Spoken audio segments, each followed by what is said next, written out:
Donc, bonjour, nous allons reprendre le cours de notre étude et je vais commencer par la question traditionnelle, les questions. Avez-vous des questions?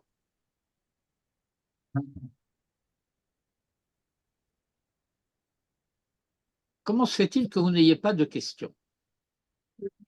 En tout cas, vous avez éclairci la distinction qui est nécessaire entre tzaddik et chassid. Et comme le mot a perdu de sa valeur dans le langage quotidien, il a été bon que ce soit rectifié. Certes, d'ailleurs, je voudrais apporter encore une précision à propos précisément de notion de tzaddik. Euh, il y a une confusion qui est une confusion fréquente et regrettable parce que tzaddik, on traduit par juste.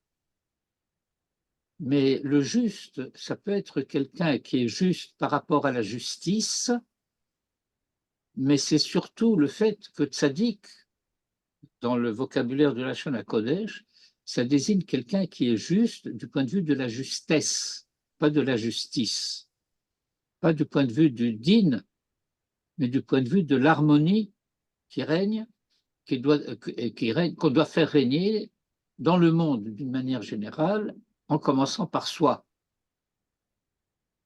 L'acte juste, c'est celui qui convient de manière la plus exacte possible à la situation qu'il s'agit de corriger, d'aménager. Est-ce que cette précision est suffisamment claire? Pas pour moi. Qu'elle est capitale? Pas pour moi, en tous les cas. Pas pour vous. Bien. Alors,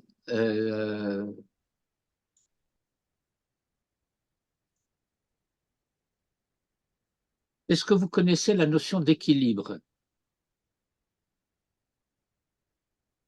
En physique, oui. Oui, ben,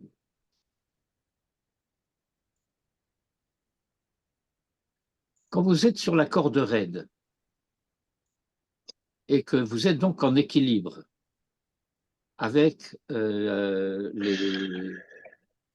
les forces physiques qui vous feraient pencher soit à droite, soit à gauche, et si on penche trop à droite ou à gauche, on tombe. Or, en hébreu, si vous reliez tzaddik et tzedek à la notion de din, vous penchez à gauche. Et donc, vous êtes en déséquilibre et vous tombez. La notion de tzedek au sens de justesse et pas seulement de justice, bien entendu, la justesse peut requérir parfois la justice. Mais la justesse, c'est le milieu. Et par conséquent, la relation d'équilibre entre chesed et din et donc, comme disait Manitou très souvent, quand on peut formuler les choses dans le vocabulaire de la Kabbalah, ça devient tout de suite beaucoup plus facile et beaucoup plus clair. Ah oui. Sauf que pour formuler les choses dans le langage de la Kabbalah, ça suppose quelques études préalables. D'accord. On arrive à beaucoup de simplicité après 40 ans de difficulté. Oui, ça va. Ouais, c'est ce qu'a dit Picasso aussi, à la fin de sa vie sur ses peintures.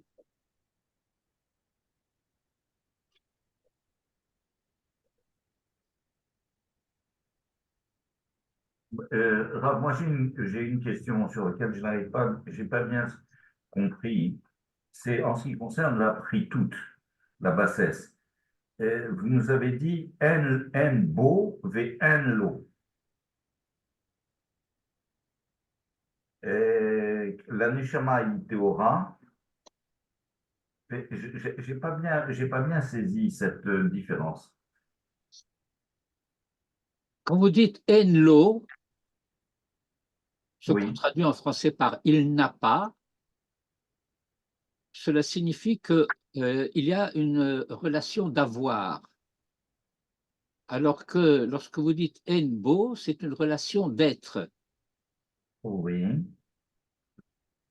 L'être, c'est quelque chose qui est intérieur, alors que l'avoir est toujours quelque chose d'extérieur. Alors, OK. Et dans notre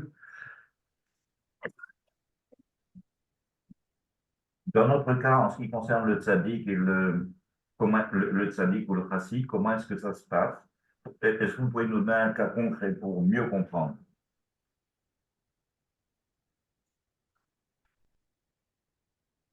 Alors, euh,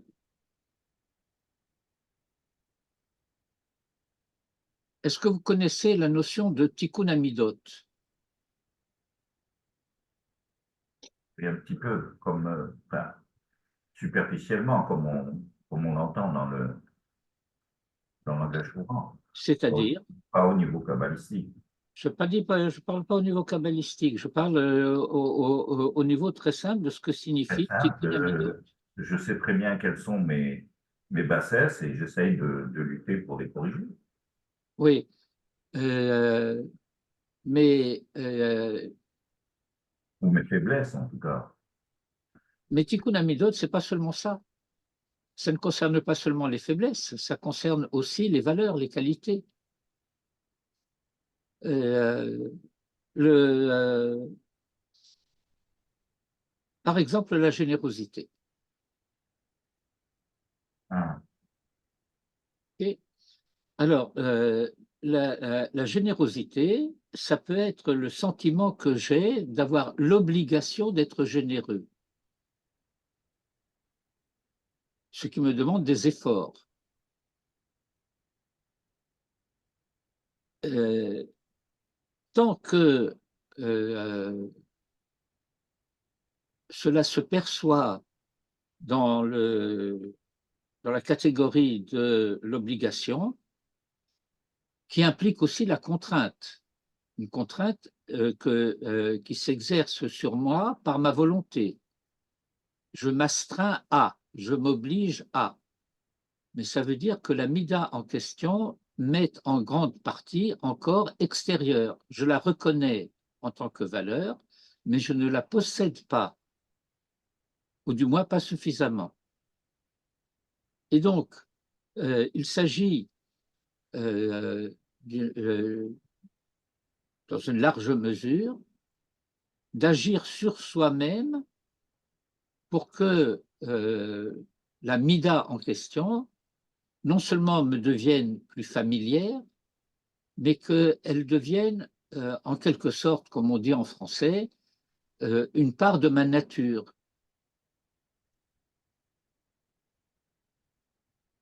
Alors quand ça devient une part de ma nature, c'est en moi. Quand c'est encore dans la catégorie de la reconnaissance de la valeur, c'est pour moi, mais c'est extérieur à moi. ah, bravo, très bien,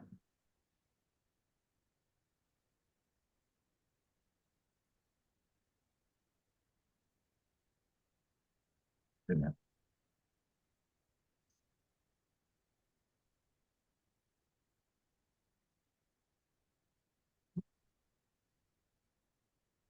Autre question? Juste, Si on peut rester simplement sur le tikkun amidot, ça veut dire que le tzaddik, il a pas encore il s'est pas encore approprié complètement l'amida dont on parle, et que le chassid, lui, il est déjà au-delà. On peut dire ça comme ça.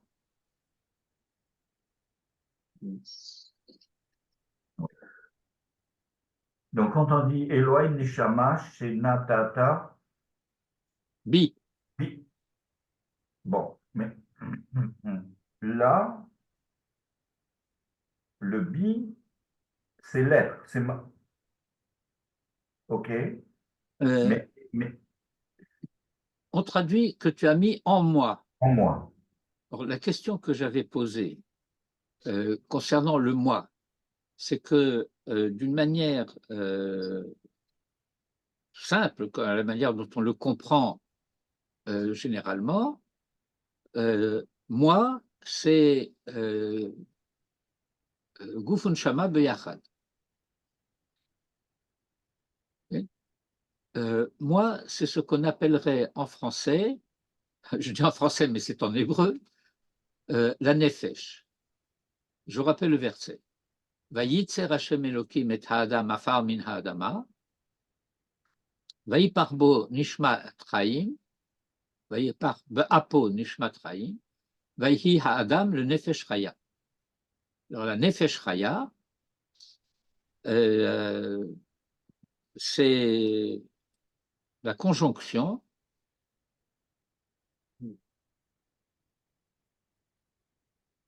de Afar Mina Adama qui renvoie généralement au Gouf, Vaipar Apo Nishmat Chaim. Et donc, quand je dis moi, qui est la Nefesh, je suis supposé avoir déjà cette Neshama. Mais cela signifie qu'il y a dans cette formule la reconnaissance du fait que cette Neshama me vient d'ailleurs.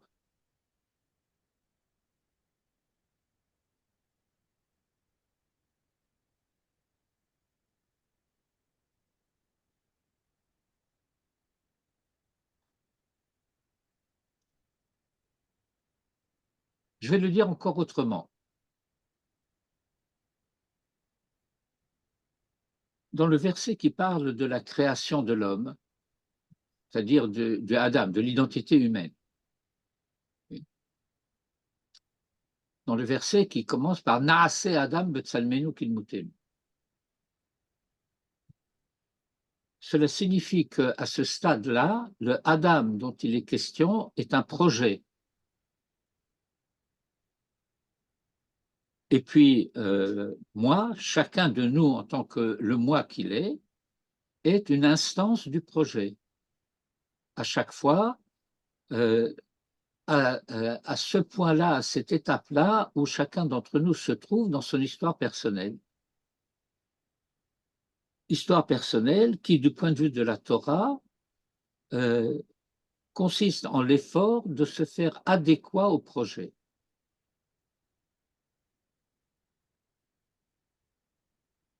Et donc, à chaque fois, dans ce genre de situation, dans ce genre de texte, par exemple, de Elokai Neshama Shenatatabi, etc., nous nous trouvons dans l'intersection, si je puis dire, entre le projet dans son absolu et ce point de la réalisation de ce projet que moi je suis.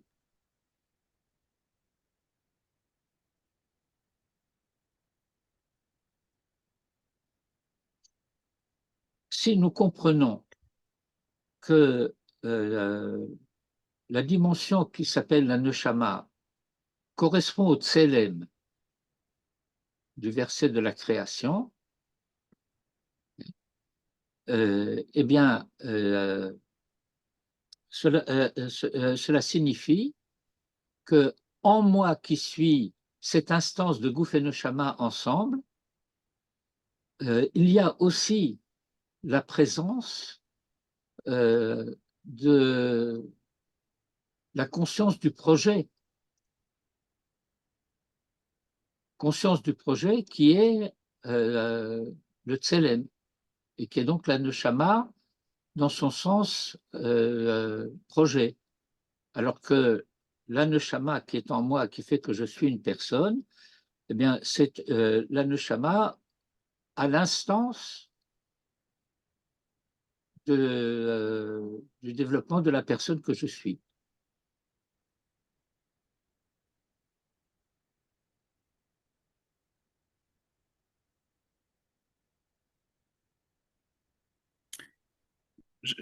J'arrive toujours pas trop bien à comprendre ce que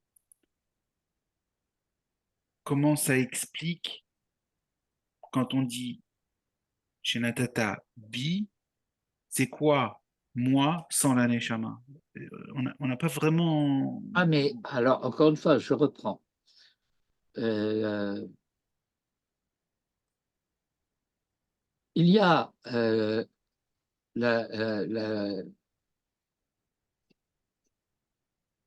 comment je vais dire ça pour essayer d'être aussi aussi clair que possible.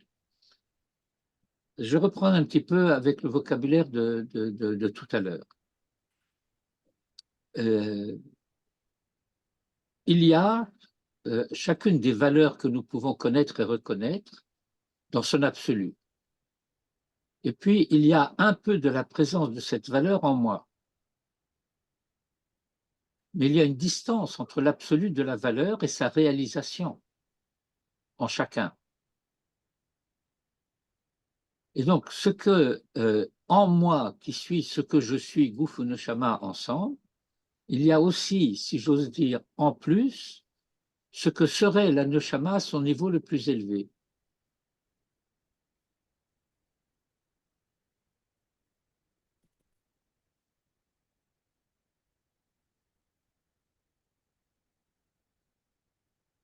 Je vais le dire encore d'une autre manière. Et il faut savoir que les différentes manières sont toutes dangereuses parce qu'elles soulèvent toutes des questions supplémentaires. La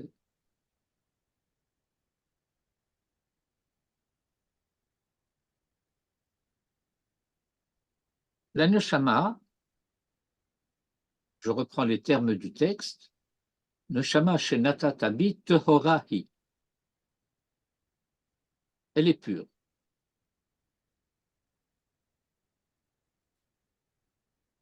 Elle est pure. Mais elle peut être revêtue de vêtements qui, eux, ne le sont pas.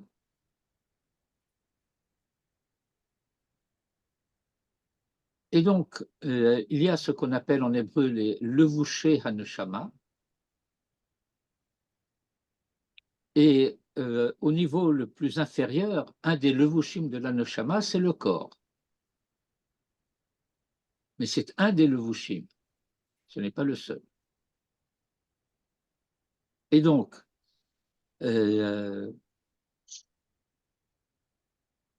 moi, ce que je dois m'efforcer de faire, c'est de faire en sorte que cette neshama qui est pure ne soit pas embarrassée par des revêtements qui l'empêchent de luire. Oui, mais ça j'ai compris ce point-là. Ce que j'ai pas compris, c'est la question que vous souleviez dans le cours précédent, où vous expliquiez Neshama Shenatata Biteorahi, c'est quoi? C'est-à-dire qu'il y a donc un moment avant que la Neshama Teora arrive, où il y a un bi sans Neshama, puisque on reçoit Shenatata bi. Donc ça veut dire et alors se pose la question de savoir qu'est-ce que c'est que cet être avant qu'il ne reçoive la Neshama Teora en lui. Ben, Comment on peut être sans. alors, bon, alors, je vais encore reprendre la question sous un autre angle. Rab, juste peut-être une question pour la lier à la question de Dan. À quel moment ça se passe?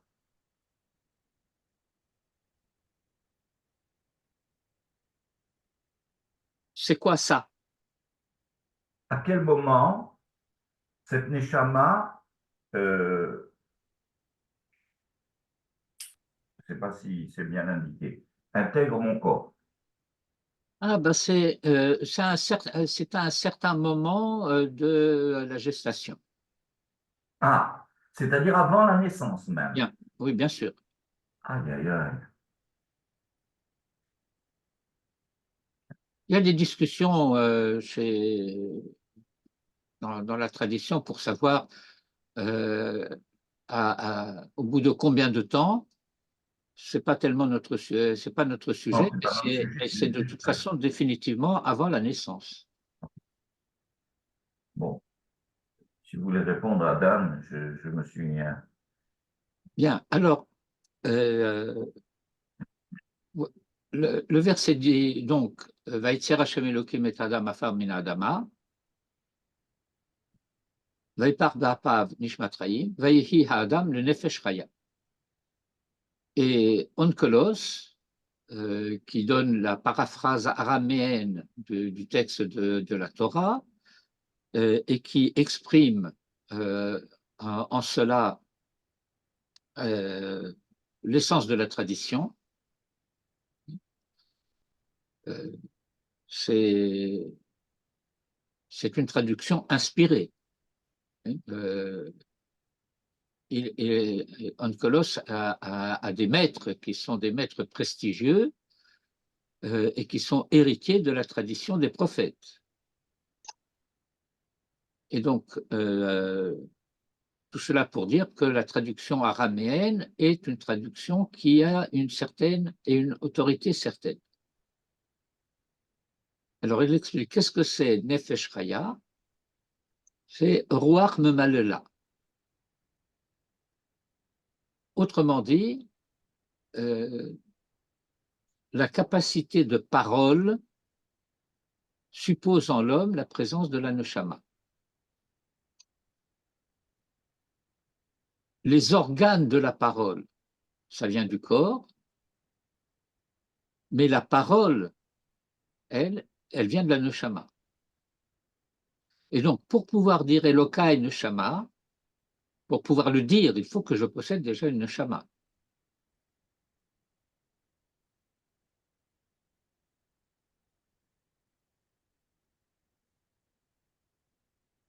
Maintenant, comme je l'ai dit tout à l'heure, la neshama, contrairement à l'image d'Épinal qu'on peut avoir quand on parle de ces choses-là, c'est-à-dire un corps tel qu'il est, et puis une âme telle qu'elle est, et puis d'une certaine manière, on aurait tendance à dire, bon, ben, le corps physiquement, lui, il se développe à partir de l'embryon, et puis ensuite le bébé, et puis ensuite l'enfant, et puis ensuite l'adolescent, et puis ensuite l'adulte, etc. Le corps se développe.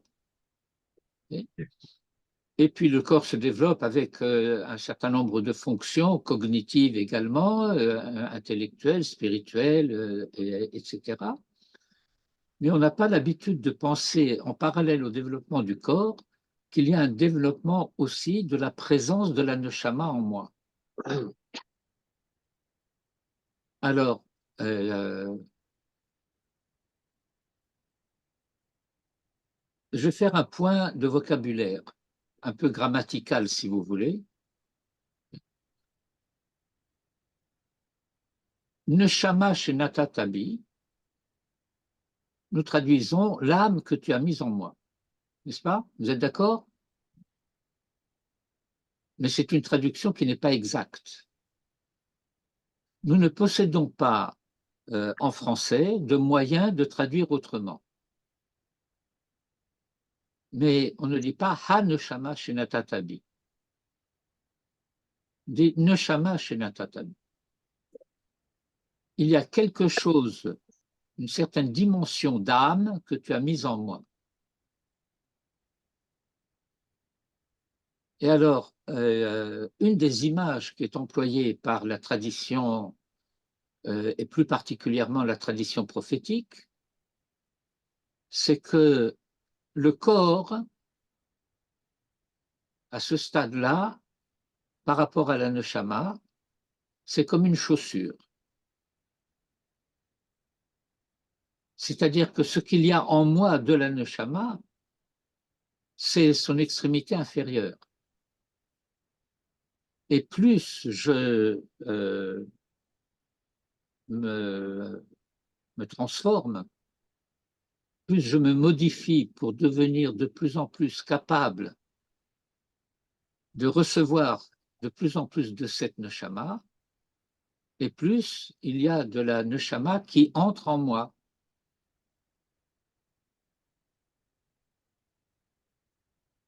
Et c'est-à-dire que ça ne s'arrête pas à un certain moment. C'est-à-dire que c'est une progression à l'infini. C'est incroyable ce que vous nous dites là. Le neshama, traditionnellement, possède 5 niveaux. On est habitué à parler des 5 niveaux de neshama. Nefesh, Ruach, Neshama, Chaya, Yechida. Et chacun de ces 5 niveaux est lui-même comporte chacun de ces 5 niveaux.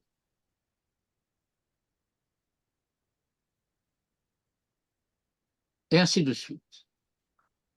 Et donc, j'ai un niveau qui va s'appeler le niveau Nefesh de la Neshama. Et puis un niveau qui est Ruach de la Neshama. Et puis un niveau qui est Neshama de la Neshama. Et un niveau qui est Chaya de la Neshama. Et puis un niveau qui est Yechida de la Neshama. Mais ce que j'ai décrit là, en ces termes, est très approximatif.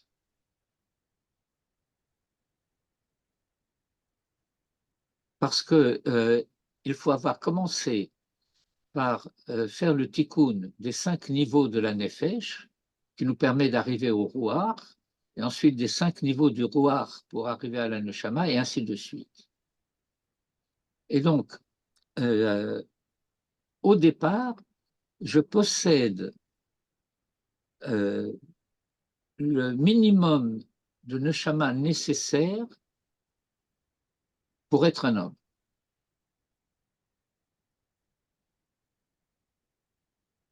Ce niveau de neshama nécessaire pour être un homme, digne de ce nom, c'est cette dimension, cette part de moi qui est comme telle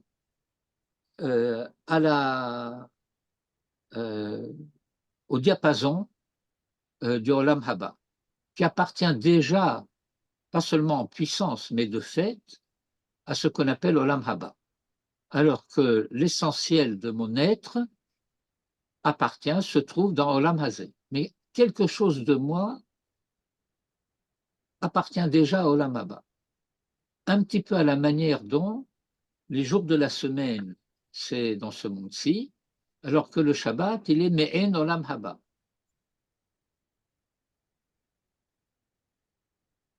Quand nous parlons, chacun d'entre nous, de sa part au Olam Haba, Hein. il faut comprendre qu'il ne s'agit pas d'une part du Olam Haba, mais d'une part de moi. Ce n'est pas que le Olam Haba serait comme un gâteau et puis chacun, il a une tranche.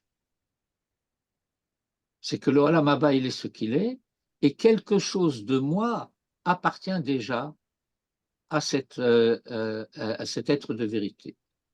Lorsque nous disons dans la Mishnah, que d'ailleurs c'est une Mishnah par laquelle on commence chaque fois la lecture et l'étude des Pirkei Avot. Kol Israël yesh lahem chelek l'olam haba. Tout Israël, c'est-à-dire chacun en Israël, yesh lo chelek, il a une part de lui qui est déjà destinée au olam haba.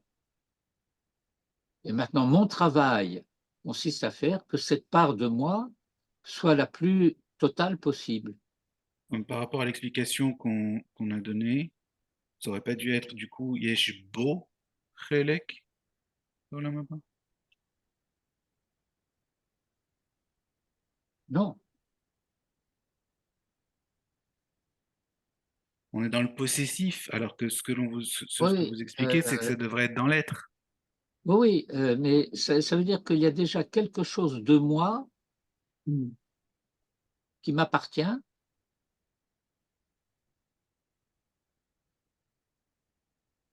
Bon, on étudiera cette Mishnah, qui est la première Mishnah du chapitre 11 de Masechet Sanhedrin.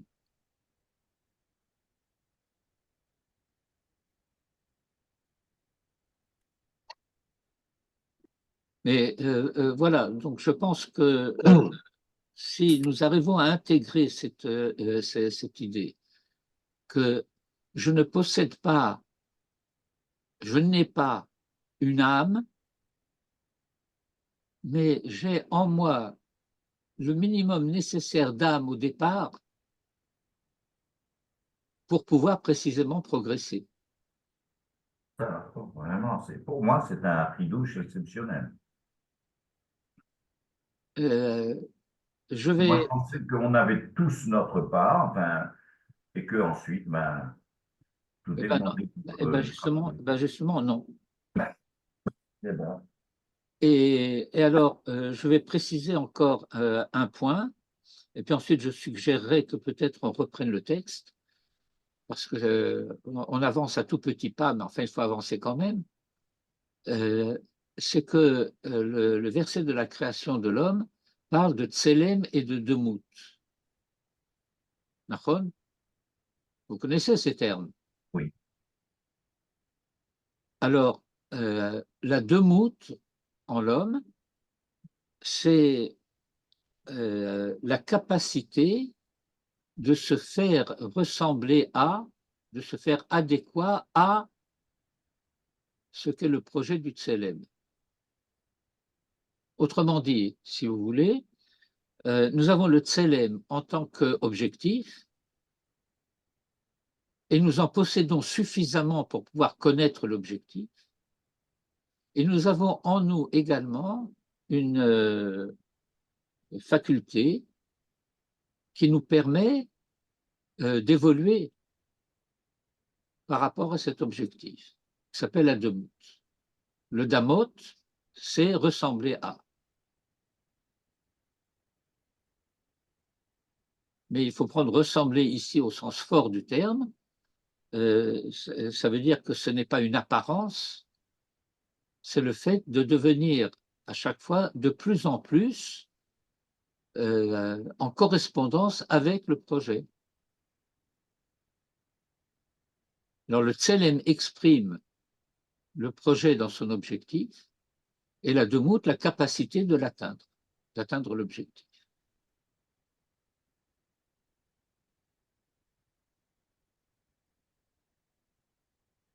Je suis obligé de vous poser une autre question, excusez-moi. Non, je ne vous excuse pas. Pourquoi est-ce que je devrais vous excuser de poser des questions? On dit toutes les âmes, habituellement dans le langage, toutes les âmes ne sont pas égales. C'est-à-dire que on pourrait penser, enfin, en tout cas, c'est ce que je pensais, que dans le potentiel que l'on reçoit de Dieu, on reçoit tous des âmes égales. Il n'y a aucune raison que quelqu'un reçoive une âme supérieure à une autre. Moi, j'ai toujours considéré que c'était à nous de parfaire, etc. Mais c'est à la fois exact et pas exact. La dernière phrase que vous avez dite, que c'est à nous qu'il appartient de parfaire, etc., ce n'est pas exactement le vocabulaire que j'utiliserai, mais c'est exact. Euh, cela étant, il faut distinguer, si vous voulez, bien que ce soit un sujet complexe, il faut distinguer entre la dignité d'âme qui est égale chez tous et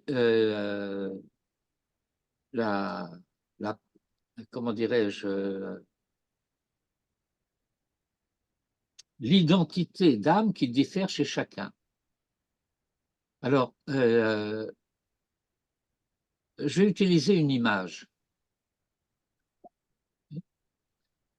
Je vais emprunter cette image au corps de l'homme. Le corps de l'homme possède des membres et des organes.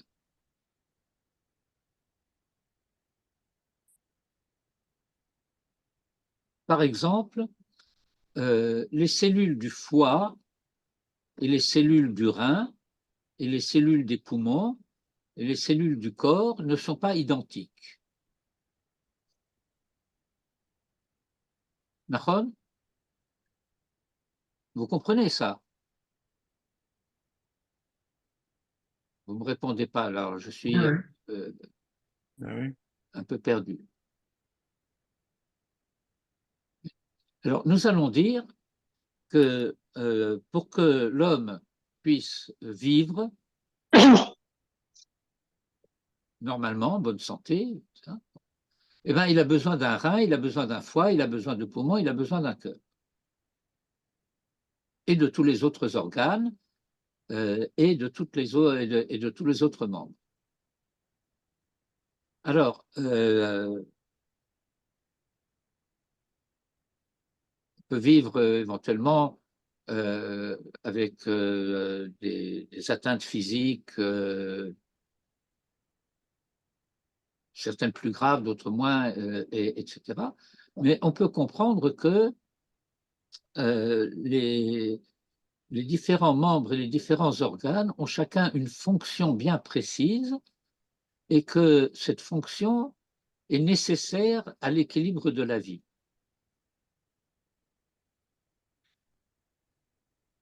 Pourtant, à l'origine, toutes ces cellules qui se sont développées chacune à la manière dont elles s'est développée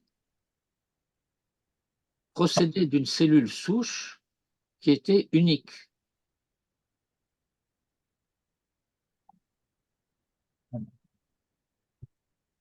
Voilà que de cette cellule souche, certaines se sont développées dans un sens et d'autres se sont développées, c'est très mystérieux, le mécanisme par lequel cette chose-là se produit. Comme si vous voulez, d'une certaine manière, de la cellule souche qui contient en germe, qui contient en puissance la stature humaine totale, eh bien, il y avait une faculté, celle que j'appelais de Moot tout à l'heure, qui faisait qu'elle pouvait se développer dans tel sens, ou dans tel sens, ou dans tel sens, de telle manière à atteindre la stature de l'homme complet.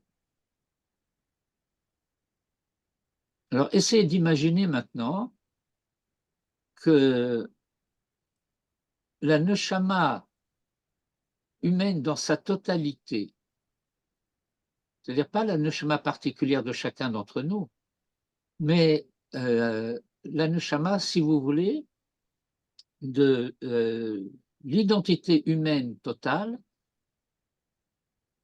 telle qu'elle était en Adam Arishon.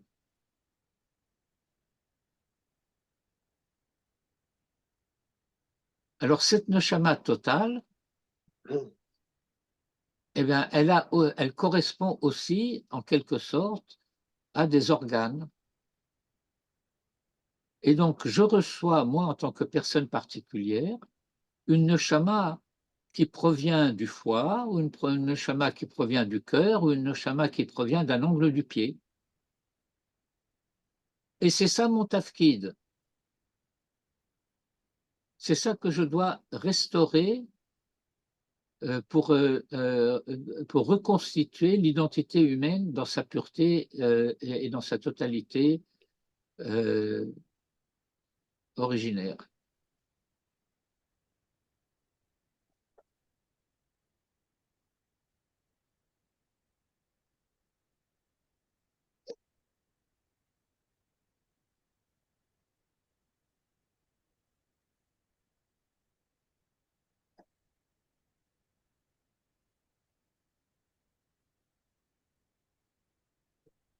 Un grand silence se fit dans l'assemblée. Parce que bon, vous dites qu'il faudra qu'on étudie et qu'on passe à autre chose, mais c'est tellement, Je n'ai pas dit qu'on passe à autre chose.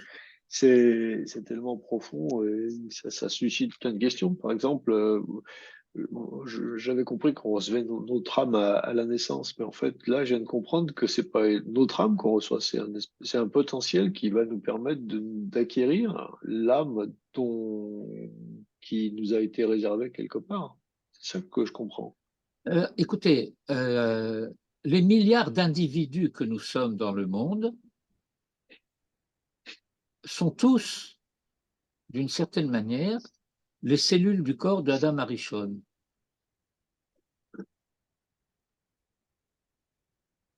Et donc, chacune de ces cellules correspond à tel ou tel point de l'identité d'Adam Arishon.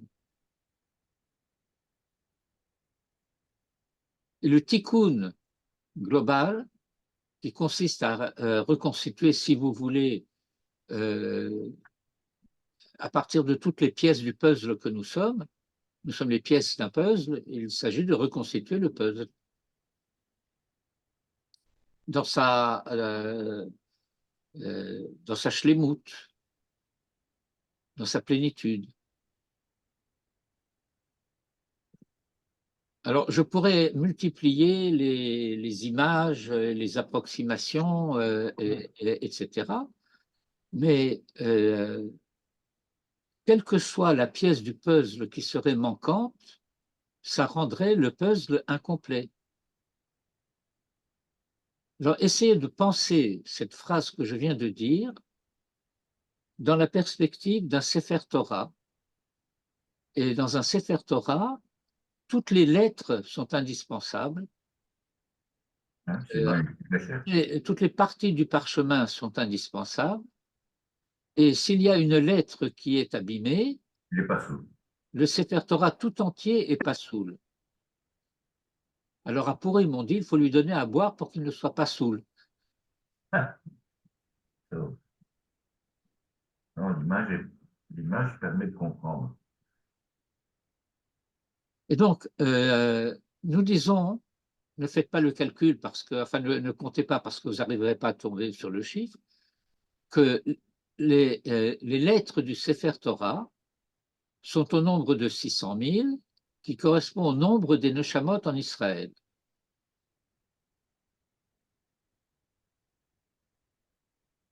Et donc, s'il y a une Neshama qui manque, s'il y a une lettre qui manque au Sefer Torah, le Sefer Torah est pas soud. Maintenant, il faut savoir, par exemple, qu'il y a des lettres qui sont des lettres, je dirais, simples. Par exemple, le Yod.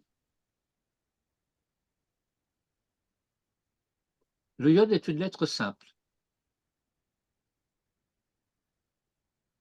Elle n'est pas une lettre combinée avec une autre lettre. Mais prenons par exemple le Tzadé. Eh bien, le Tzadé, en fait, c'est comme un Nun, et ce Nun peut être un Nun simple ou un Nun final, et ce Nun peut se transformer en Tzadé s'il porte un Yod sur le dos. Donc un Tzadé, c'est un Yud qui est sur le dos d'un Nun, et selon que le Nun est Sophie ou pas Sophie, c'est un Tzadé Sophie ou pas Sophie. Mais le Tzadé, c'est une lettre c'est une combinatoire des lettres.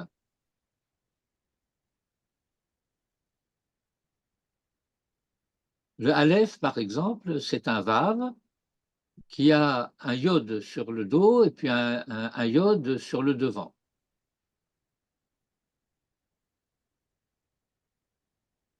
C'est l'une des raisons pour lesquelles le Aleph est considéré d'une part comme ayant la valeur de 1, mais comme ayant aussi la valeur de 26.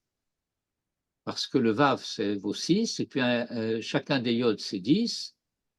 Et donc, le Vav en tant que Aleph, en tant que 1, renvoie aussi à l'unité du Shem Havaya, qui est aussi la gematria de 26.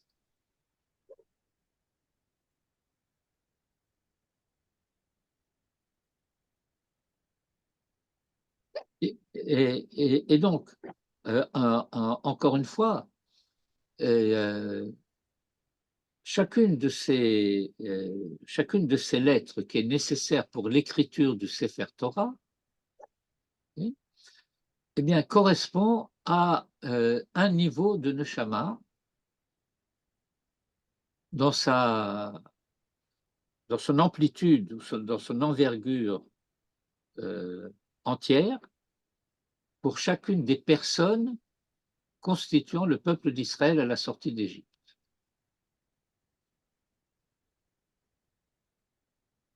Et puis ensuite, ça se démultiplie.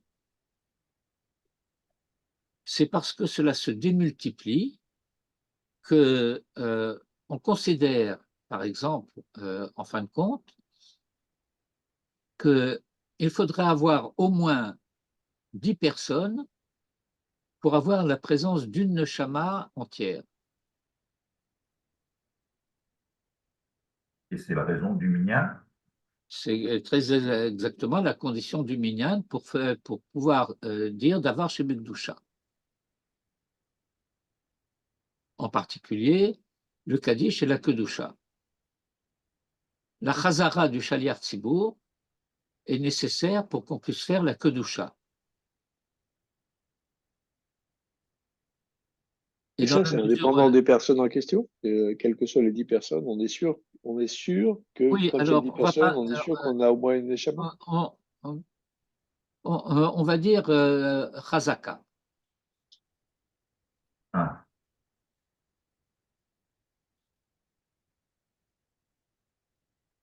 Vous savez, il y a des... vous vous rappelez, nous avons parlé de Halacha ve'en Morinken. ok, Vous vous rappelez de ça? ok. Très Euh, bien. Il y a quelque chose que nous disons dans le Kol Nidré, auquel on ne prête pas beaucoup d'attention,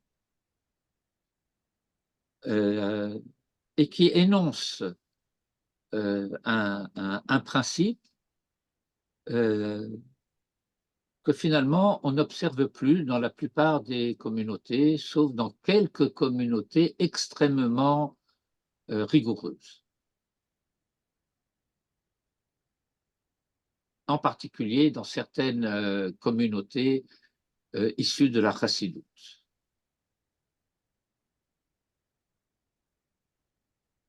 Je réponds à la question concernant le minyan.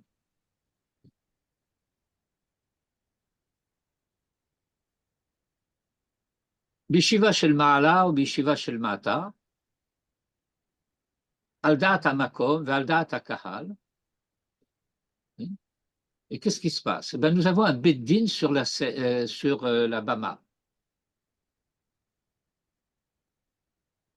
Sur la Bama, il y a un beddin qui se tient avec le Sefer Torah et qui énonce une décision juridique.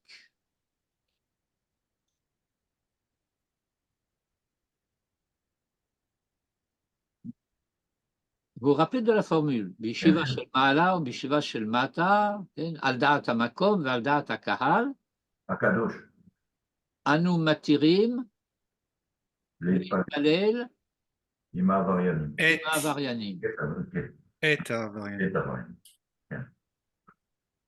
Alors, ça dépend de le Noussar chez les Ashkenazim ou chez les Sfaradim, mais ça revient au même. Il y a des petites différences, mais ce n'est pas très important. Ça veut dire quoi? Nous permettons de prier avec les transgresseurs. Ça veut dire qu'a priori, cela signifierait que à Yom Kippour, exceptionnellement, on va permettre de prier tous ensemble. On veut reconstituer l'intégrité de la collectivité totale, dont normalement, en toute rigueur, ceux qui ne respectent pas la Torah devraient être exclus. Et donc ne pourraient pas faire partie du minyan.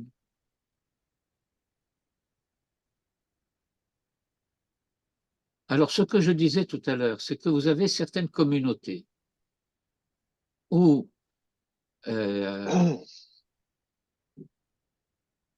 si vous rentrez dans la synagogue, parce que vous voulez faire la tfila, par exemple, il arrive que nous ayons un kaddish à dire, et donc on cherche un minyan, on rentre dans une synagogue. Okay. Et puis vous regardez, et puis vous voyez, ben, ça y est, on est 10. Pourquoi on ne commence pas la tfila? Ben, c'est simple, vous êtes un étranger, on ne vous connaît pas. Donc, étant donné que vous êtes un étranger qu'on ne vous connaît pas, vous êtes rentré dans une synagogue dont vous avez une kippa, mais vous n'avez pas nécessairement le costume approprié. Alors, on va attendre quelqu'un que l'on connaît pour être sûr d'avoir le minyan. Mais dans la plupart des communautés, la majorité absolue à 97,8%, hein, eh ben, on ne va pas faire une enquête sur chaque juif qui rentre dans la synagogue pour savoir est-ce qu'il mange kasher, est-ce qu'il est shomer Shabbat, etc. On est 10, on commence la tfila. Chazaka, qu'il y a suffisamment de présence de neshama pour qu'on puisse dire davar chez Bigdusha.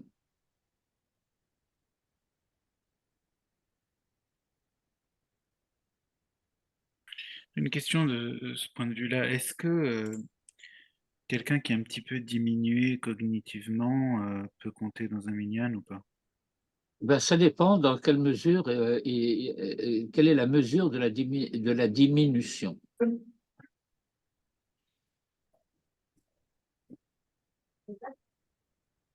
Ouais. C'est Il y a, difficile à mesurer, quoi. il y a- il y a plus Euh, grave encore. Quelqu'un on sait très bien, il sort de prison, il a fait des choses horribles. Qu'est-ce qu'on fait avec lui?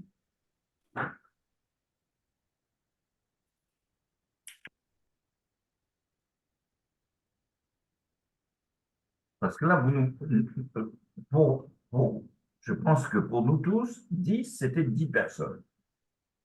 Mais là, vous avez introduit, Rav, une notion qui est ahurissante. Vous nous parlez d'âme.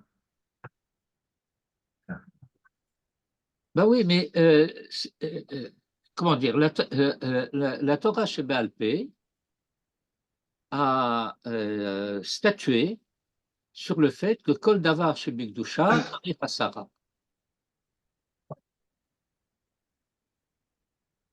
Et puis on ne va pas, d'une manière générale, on ne va pas chercher des poux dans la tête de qui que ce soit.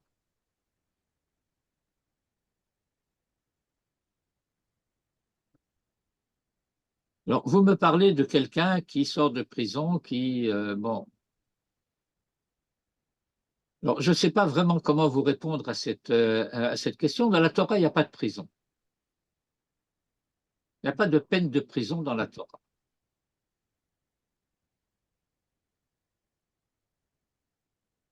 On doit faire d'ailleurs, je crois, le gomel, Rav, quand on sort de prison. Oui, Je l'ai fait faire une fois. mais comment dire, est-ce que je sais, il a peut-être,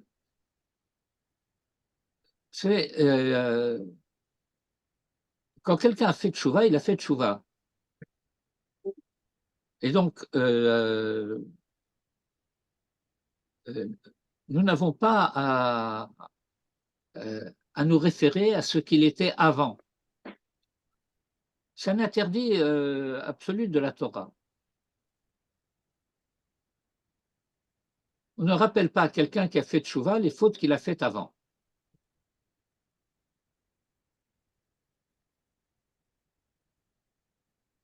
Alors, si maintenant il est de notoriété publique que quelqu'un est un véritable chenapan et qu'il continue à être un chenapan, alors Ilchot Bet HaKnesset prévoit certaines conduites.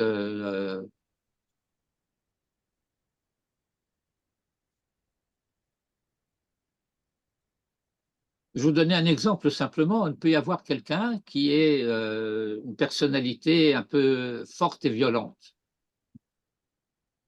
Alors, il est rentré à la synagogue, il a décidé, c'est lui qui fait la tfila. Et on n'a pas le moyen de s'opposer à cela.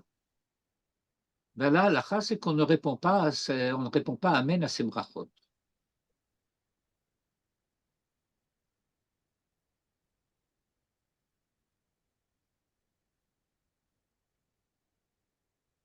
Il y a quand même, Rav, des règles, par exemple, en ce qui concerne le coin, qui doit monter au Doukran, et dans certains cas, il n'est pas saoul. Alors, il faut l'enivrer. Il faut quoi? L'enivrer. S'il n'est pas saoul, Ah, il faut l'enivrer. oui. Mais les Kohanim le savent en général. un Kohen qui ne peut pas monter au Duchan, normalement, au moment de Birkat Kohanim, il sort de la synagogue.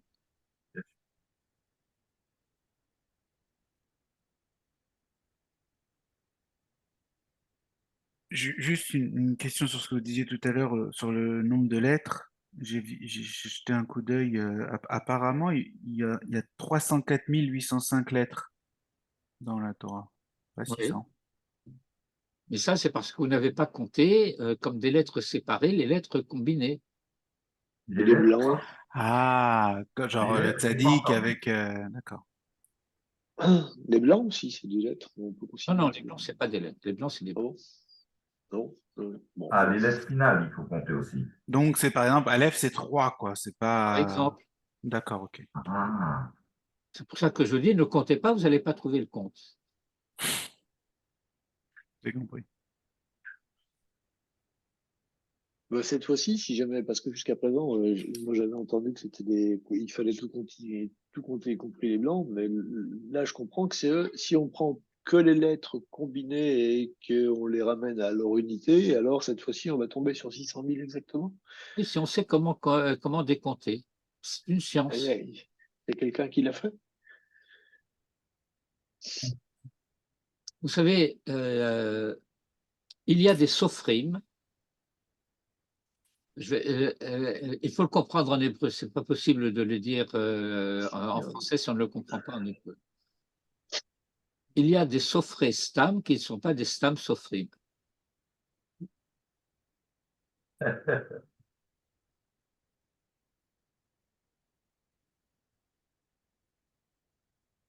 Stam, c'est Sefer, Tfilin, Mezuzot. D'accord. Donc un sofer stam, c'est un sofer qui est habilité à écrire un Sefer Torah, à écrire des Tfilin, à écrire des Mezuzot. Et il y a des sofrim qui, par exemple, euh, un, un modèle de ce dont je peux parler, qui, pendant qu'ils sont en train d'écrire un Sefer Torah ou des Tfilin ou des Mezuzot, vont à la Tvila chaque fois, avant d'écrire un nom divin, le Shem Havaya Yud Kei Vav Kei. Et puis vous en allez avoir qui vont aller faire la Tvila entre chaque lettre. quoi? Il doit écrire le Shem Havaya Yud Kei Vav Kei. Oui. Alors il va y avoir un qui va Chaque prendre la lettre. Tvila avant d'écrire Yud Kei Vav Kei. Et puis il y en a qui va écrire, qui va prendre la Tvila entre chaque lettre.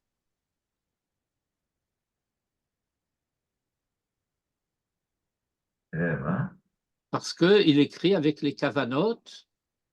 Écrire avec les kavanotes, ça veut dire je sais ce que j'écris lorsque j'écris un tzadé et un tzadé Sophie et un aleph.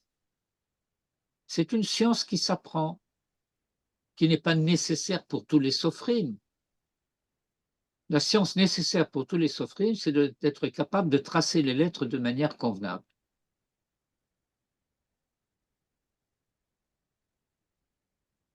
hein, Ben, ça peut vous expliquer pourquoi l'écriture d'un Sefer Torah, par exemple, peut prendre plus de temps pour l'un que pour l'autre. Et pas simplement parce qu'il s'applique à écrire joliment. Écrire joliment est aussi une nécessité du Sefer Torah.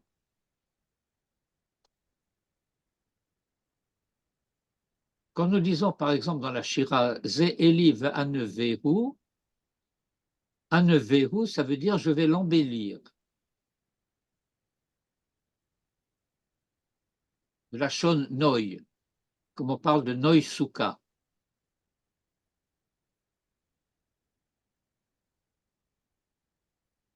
Et comment je l'embellis en me conduisant bellement. Pas la manière d'un mouton qui bêle, n'est-ce pas? Vous comprenez ce que je dis. Je suis un petit peu en atmosphère déjà de Purim.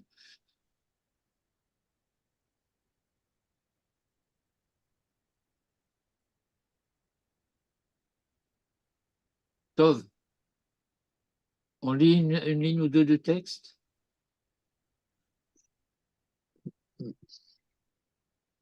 Allez. Encore une fois, je suis à votre disposition. Moi, comme je le dis souvent, vous êtes les décideurs de ce qu'on étudie. Alors, si je me permets juste encore une petite question sur ce dont vous avez dit, ce que vous avez dit pour la parole. Vous dites, les organes de la parole viennent du corps, donc c'est-à-dire que le son, il vient du corps, et la Non, parole elle-même, elle vient de la neshama. non. La production des sons suppose des organes. Le son vient du souffle. Oui, ça, j'étais pas à ce niveau-là, mais d'accord, mais ça vient en tous les cas des organes et du corps, physiquement. Les, Et la parole, les organes du corps vont moduler le son, et le son est produit par l'air qui sort des poumons. oui, d'accord, mais c'est physique, on est sur un phénomène physique. Oui, D'accord. Et vous avez dit la parole elle-même, elle vient de la neshama. oui. C'est la capacité de parole, c'est pas moi qui le dis, c'est le texte de la Torah qui le dit. Il faut la combinaison du corps et de la neshama pour produire une parole. Alors la parole, elle est composée d'un sens euh, et d'un support de modulation des sons. Et quand on parle de la parole qui vient de la neshama, on parle de quoi? On parle de l'intelligence qu'il y a derrière la parole ou c'est autre chose? Alors, j'ai utilisé un terme, j'ai dit le sens.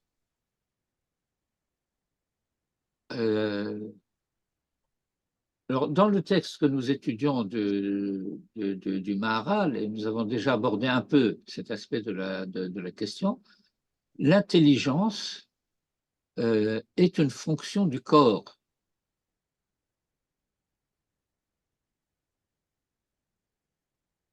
Lorsque le Maharal explique que l'intelligence de l'homme lui permet de se diriger dans le monde et de donner le moyen de parvenir là où il veut aller. Ça a pris du temps, ça se développe en permanence. Il fut un temps où un bateau ne nous permettait pas d'arriver jusqu'en Amérique. Et puis, donc, la navigation se faisait la plupart du temps en vue des côtes. On suivait les côtes au large parce qu'il y a des hauts fonds et des écueils, etc. Mais on suivait la côte. Et puis ensuite, on a eu des bateaux qui permettaient de s'aventurer plus loin. Mais ça supposait qu'on possède aussi des cartes, qu'on ait appris à lire l'orientation dans les étoiles et ainsi de suite. Mais avec les caravelles de Christophe Colomb, on ne pouvait pas arriver sur la Lune. Alors le Maharal explique l'intelligence humaine, l'intelligence, l'ingéniosité, etc., lui permet de se donner les moyens d'arriver là où il veut aller. Mais l'intelligence est incapable de lui dire où cela C'est le mieux vaut-il la d'aller. peine de vouloir aller. Ça vient de la neshama.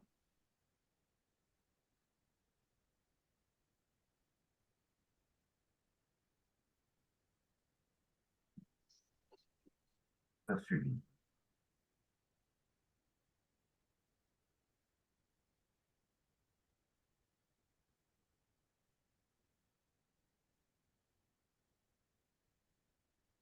Vous pouvez reprendre, Rav, ce que vous venez de dire à l'instant. Je n'ai pas assimilé.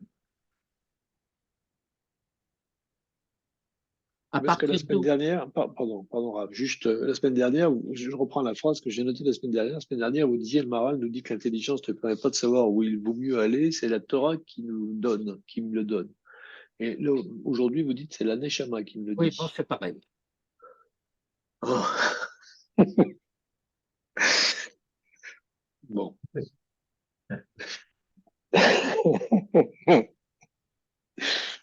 Écoutez, je vais encore le dire d'une autre manière, bien que je l'ai déjà dit tout à l'heure, peut-être pas de manière aussi précise et aussi claire. je l'ai dit par rapport au Tselem, au projet, etc. Alors, j'ai en moi une dimension qui appartient à Olam Hazé et une dimension qui vient de Olam Haba. Mon corps appartient à Olam Hazé et ma neshama, elle vient de Olam Haba. Et la Torah vient de Olam Haba. C'est pour ça qu'elle peut nous conduire à Olam Haba, parce que c'est de là qu'elle vient. Lorsque, dans le langage de la Torah, on dit que Moïse est monté en haut, monter en haut, ça veut dire aller dans l'avenir. Pour ramener de l'avenir, la Torah de l'avenir.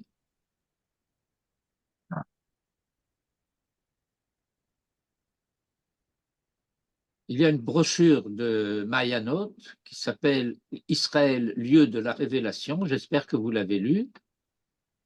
Sinon, il faut se précipiter pour l'acquérir. Je pense qu'on peut la trouver sur le site du Mahon Manitou. Et pour apprendre ces détails de vocabulaire, ça fait partie de la connaissance du Lashon HaKodesh. Monter, c'est pas seulement monter dans le ciel, monter dans les hauteurs, etc. C'est aller au niveau de la formulation du projet. Or, le projet se formule du point de vue de sa destination, c'est-à-dire Olam Haba. Et nous sommes dans Olam Hazé. Mais nous avons en nous aussi une certaine dimension qui déjà appartient à Olam Haba. Kol Israël yesh lehem chelek l'Olam Haba. Et maintenant, il s'agit de rendre ce chelek aussi, de donner à ce chelek l'envergure maximale possible pour chacun.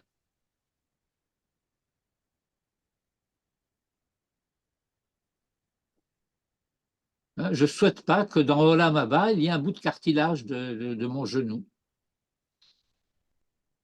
parce que j'aurais réussi à rendre ce bout de cartilage metoukan.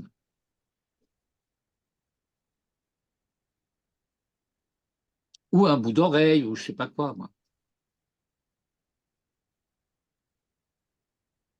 Je vais être là-bas dans toute ma présence, toute ma prestance.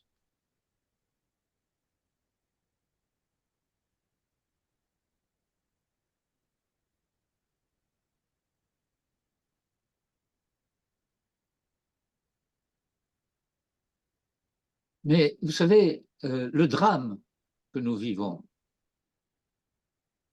c'est que tout ce que je viens de vous raconter, ça ne devrait pas du tout être des chidushim pour vous. C'est des choses qu'on devrait savoir depuis l'enfance. C'est sûr. Ouais, c'est sûr. En tous les cas, je comprends ce que Oui, mais c'est parce qu'on a la chance de vous avoir aujourd'hui avec nous. Hein. Si je vous avais rencontré plus tard, je n'aurais pas perdu tout le temps.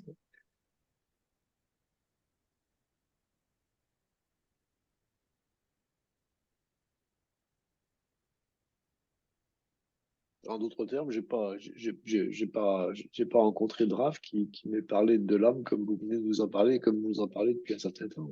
Ou même du libre arbitre quand on a étudié le libre arbitre d'ailleurs.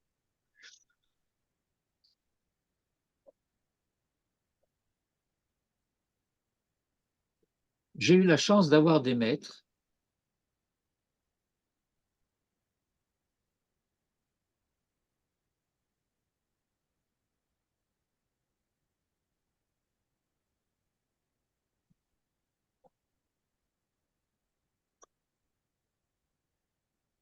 et de les prendre au sérieux.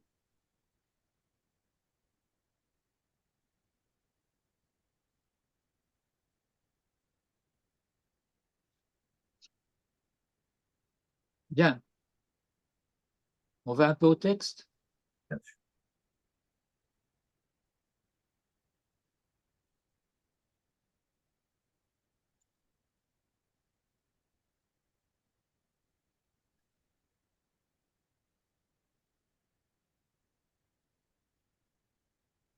Et donc, nous avions étudié jusqu'à présent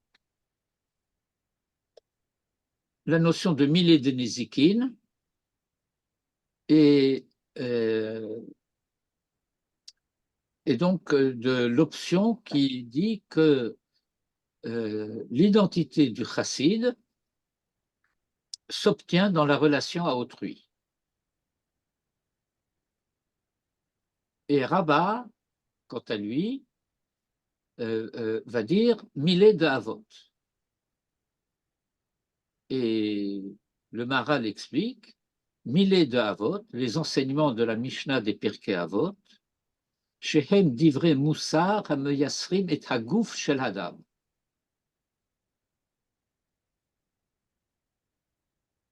Divrei musar, et lachon nofelet al lachon, c'est-à-dire que le Maharal nous donne ici l'étymologie sémantique de Moussar en rapport avec Meyasser.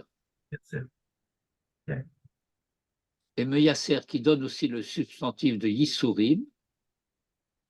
Et j'ai expliqué déjà à quelques reprises qu'il s'agit de tout ce qui est inconfortable parce que ça nous contraint à aller dans un sens qui n'est pas celui où on voudrait aller de notre plein gré, par notre penchant.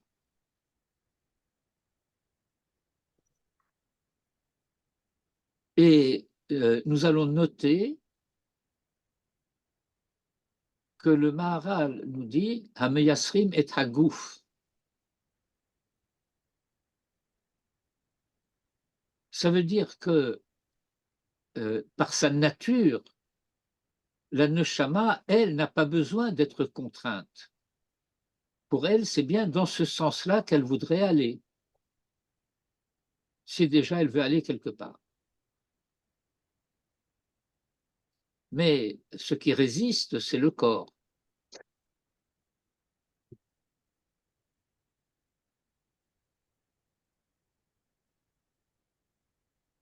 Divrei Moussar Hameyasrim et Hagouf chez l'Adam, comme Shehid Ba'er le Ma'ala, qui zéro inyana Moussar, parce que c'est bien cela le sujet de Moussar. Et Rava Sover, qui a chassidut tole, kasher en bo pechitut asher nimtsa baguf. Que lorsqu'on a réussi à surmonter la pechitut, l'infériorité, la minoration, il y a un terme qui peut convenir, bien que étymologiquement ce ne soit pas le sens exact, mais bon, c'est un sens dérivé que le mot a pris, c'est la médiocrité. Et donc la chassidoute ne supporte pas la médiocrité. Alors,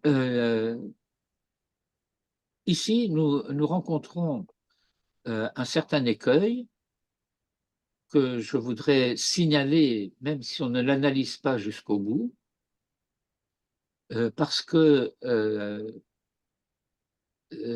cet écueil peut produire de graves, je dis bien de très graves distorsions.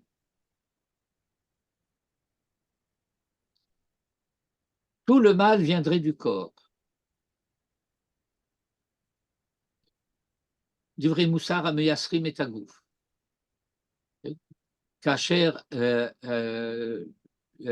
en bo pechitut asher nimtsa baguf. Alors, je vais attirer votre attention sur le développement considérable que l'explication du Maharal a donné de Milé de Nézikine. Et maintenant, si vous comptez le nombre de lignes, je ne vais pas dire le nombre de mots et de lettres, mais le nombre de lignes consacrées à Milé de Havot, ça va du bout de dernier tiers de la ligne 15 à la première lettre, au premier mot de la ligne 18. C'est-à-dire moins de 3 lignes. En moins de 3 lignes, on a expédié Milé de Havot. en se contentant de dire Divrei Moussar Ameyasrim et Agouf, Vesover ki achassidut tole kasher en bo pechitut asher nimtza bagouf. Et on passe à l'Ikad Amré Milé de Brachot, c'est-à-dire celui qui considère que c'est Milé de Brachot qui permet d'arriver à la chassid.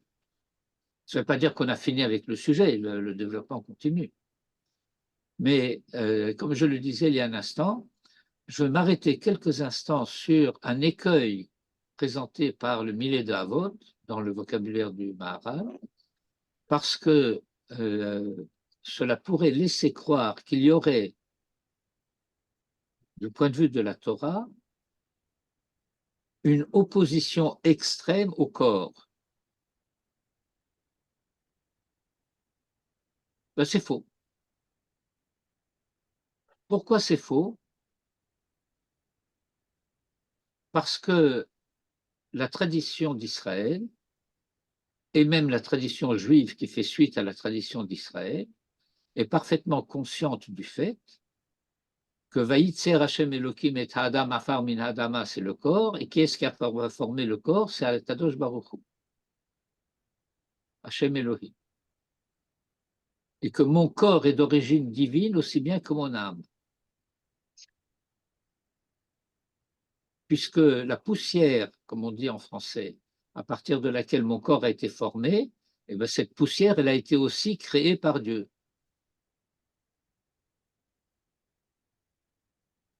Et donc se pose la question extrêmement difficile,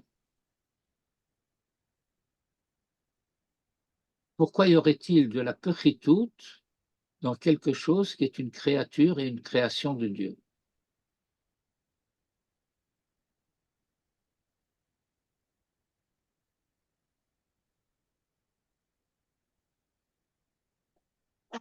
Est-ce que ma question est suffisamment difficile?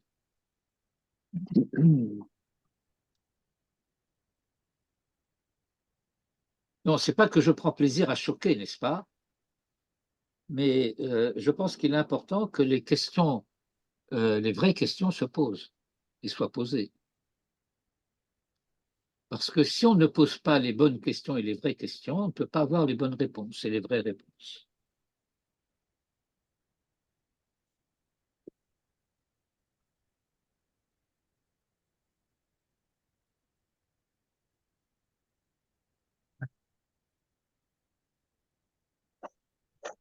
Eh bien, pourquoi y a-t-il de la pechitut dans le corps? Parce que c'est sa fonction.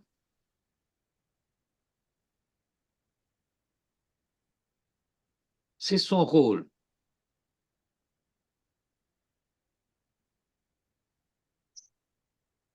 Je vais changer de terme pour traduire pechitut, je vais le traduire maintenant par pesanteur.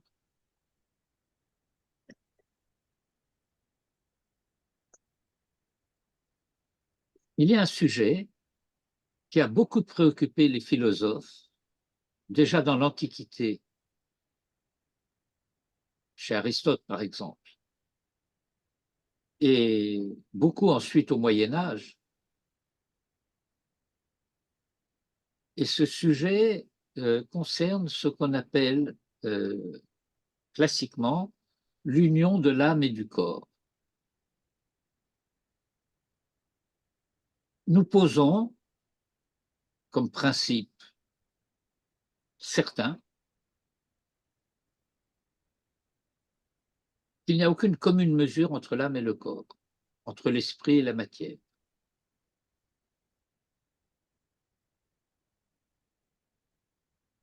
Et on se pose la question de savoir, Dieu a insufflé l'âme en nous, mais comment se fait-il qu'elle y reste?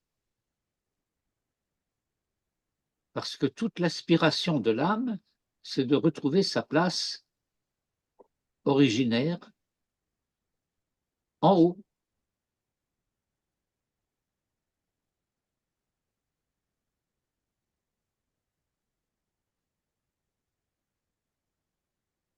Et donc la fonction du Yetzer et des Yetzarim, contre lesquels en particulier le Moussar et les livrets Moussar vont s'exprimer et se formuler.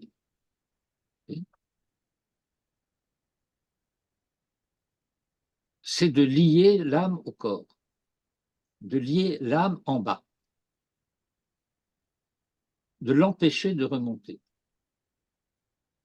Imaginez un peu la neshama comme un ballon, tout ce qu'il veut, c'est monter.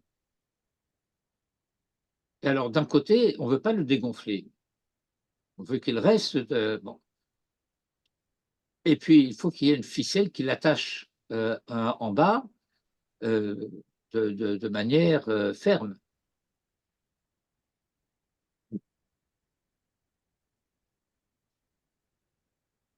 Et donc, la fonction du corps et la fonction de la pesanteur et de la péritude du corps consiste à empêcher l'âme de repartir et de nous abandonner à notre triste sort.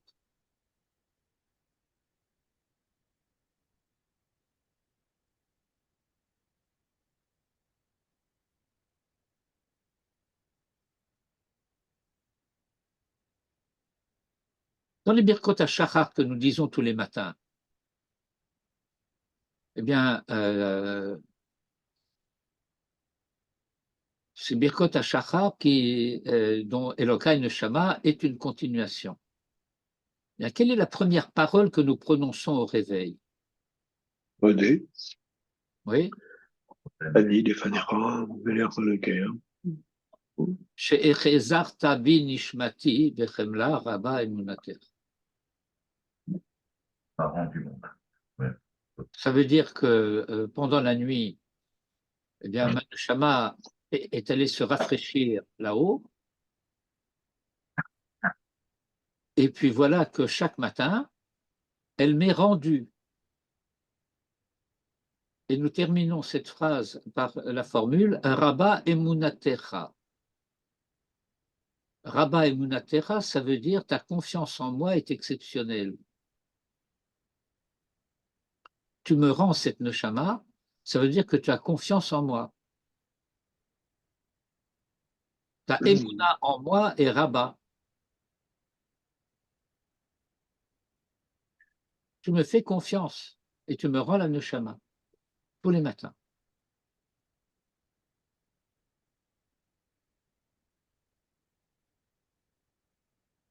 Et sans la neshama, comme nous le disons dans le Elokai Neshama, je suis Pegermet. Machazir Neshamot, Livgarim Metim.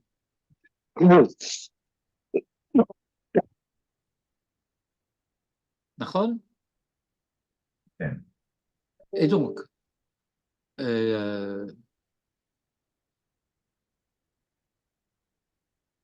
d'un côté, nous définissons Milé d'Avot comme Divrei Moussar Ameyasrim et Hagouf d'Afka.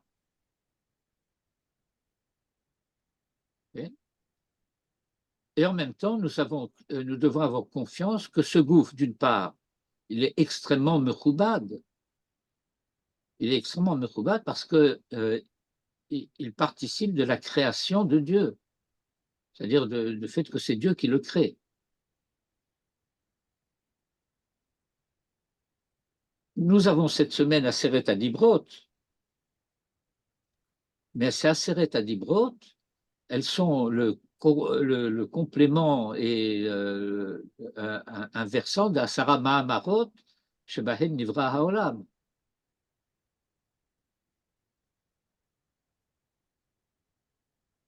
Je ne peux pas recevoir les Aseret Adibrot si je ne suis pas dans le monde qui a été créé par les Asara Mahamarot.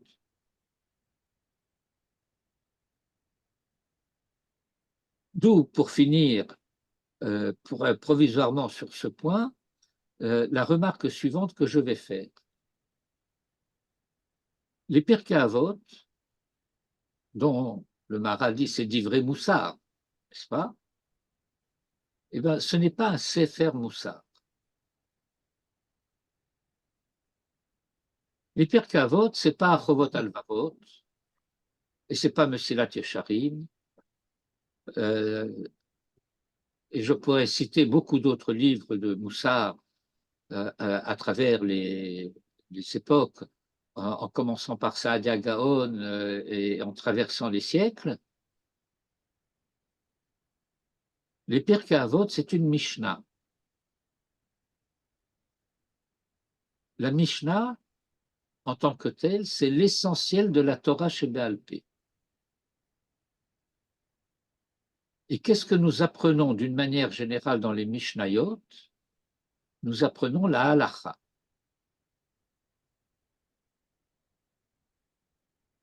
Et voilà que nous avons une Mishnah spéciale, qui est la Mishnah des Pirkei Avot, qui ne nous enseigne pas la halacha, mais qui nous enseigne le moussar.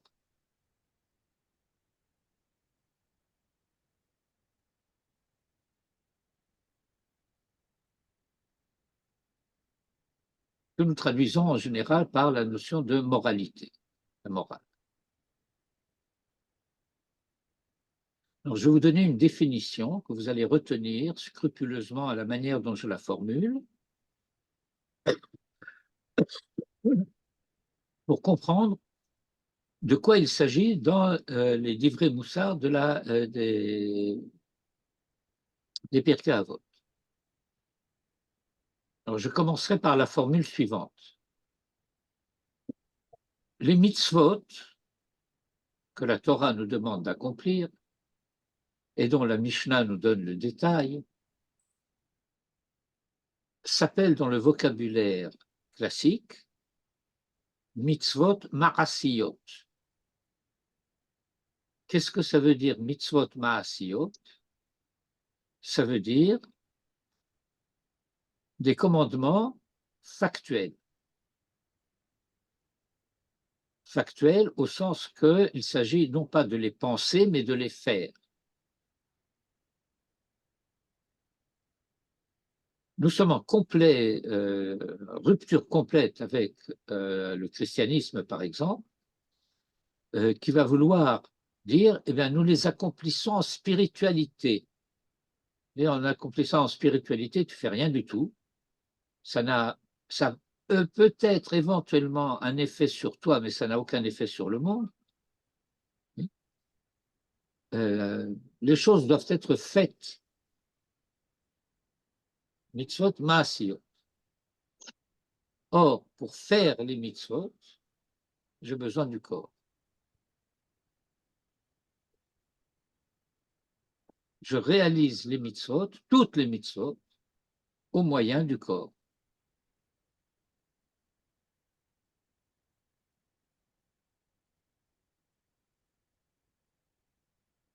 Et voilà que les Pirkei Avot, c'est d'ivrer Moussar à Meyasrim et Tagouf, qui est l'instrument par lequel je peux réaliser les mitzvot.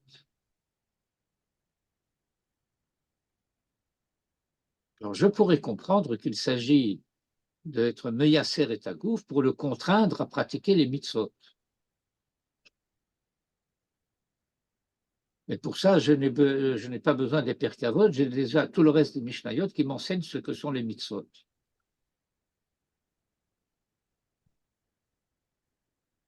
Et que je sais que ces mitzvot, je les accomplis avec le corps. Alors, de quel moussard s'agirait-il de telle sorte à être Meyaser et Tagouf, qui est l'instrument grâce auquel j'accomplis les mitzvot à Maasiyot? Ma question était suffisamment claire? La réponse.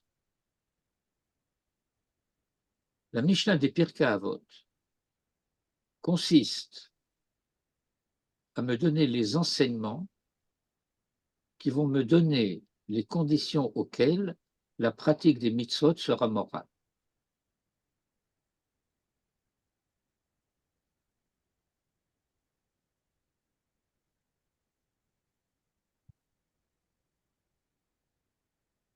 Et il va être important de constater que la Mishnah des Pirkei Avot comporte 5 chapitres, comme les 5 Chamisha Chumshei Torah, et un 6e chapitre qui correspond au Sefer Yehoshua.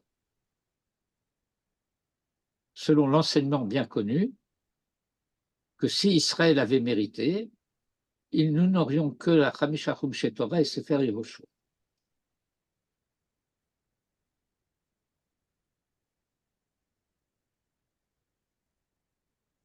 Et toute la magnifique littérature des prophètes et de Cantique des Cantiques, et tout ça, nous n'aurions pas.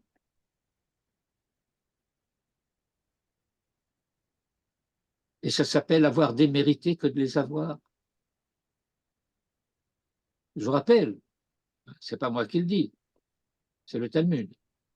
Si Israël avait mérité, nous n'aurions que Hamish Achum Shetorah et Sefer Yehoshua. Pourquoi Sefer Yehoshua? Parce que c'est l'Irvod d'Eretz Israël.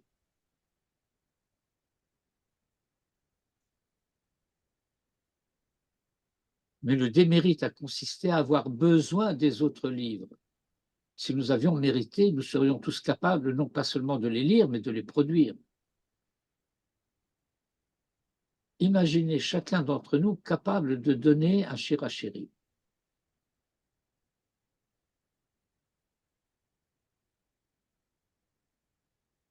C'est parce que nous n'en sommes pas capables que Shlomo HaMelech a été obligé de nous le donner.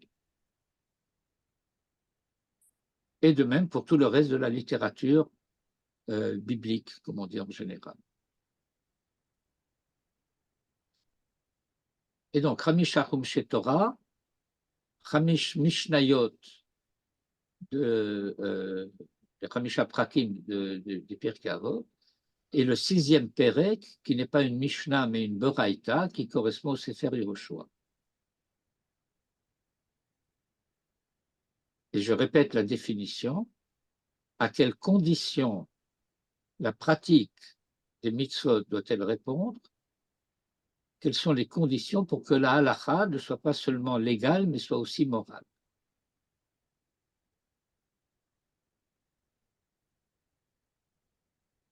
Et je rejoins ici la formule de Nachmanide dans son commentaire sur le début de Parashat Kedoshim, c'est que sans la mitzvah de la Kedusha de Kedoshim Tihyu, il y aurait le risque de pouvoir être Naval Birshut HaTorah. Vous savez ce que c'est Naval Birshut HaTorah? Vous savez comment on traduit Naval? C'est quoi un naval? Ce n'est pas les chantiers navals. Hein. Naval, c'est un salaud. Et donc, je pourrais, dit Nachmanide, être un parfait salaud tout en pratiquant intégralement toutes les mitzvot. C'est quand même un monde.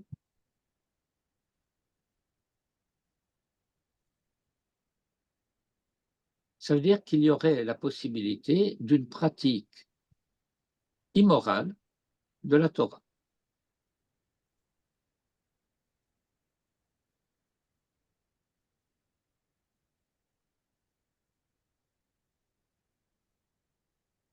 C'est une des raisons en particulier pour lesquelles l'étude des Pirkei Avot,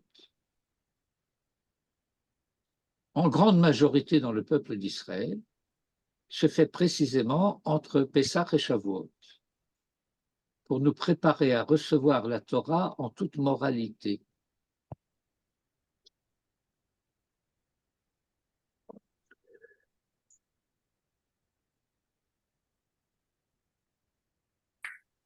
Est-ce qu'on pourra définir la moralité?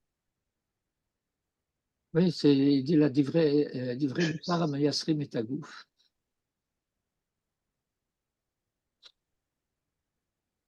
Bon, je vais changer de vocabulaire puisque vous voulez que je définisse la moralité. Je vais vous parler un petit peu à la manière de M. Lévinas, à la fin de sa vie, qui dans une interview a dit qu'à présent, plutôt que de parler d'éthique, il préférait parler de sainteté.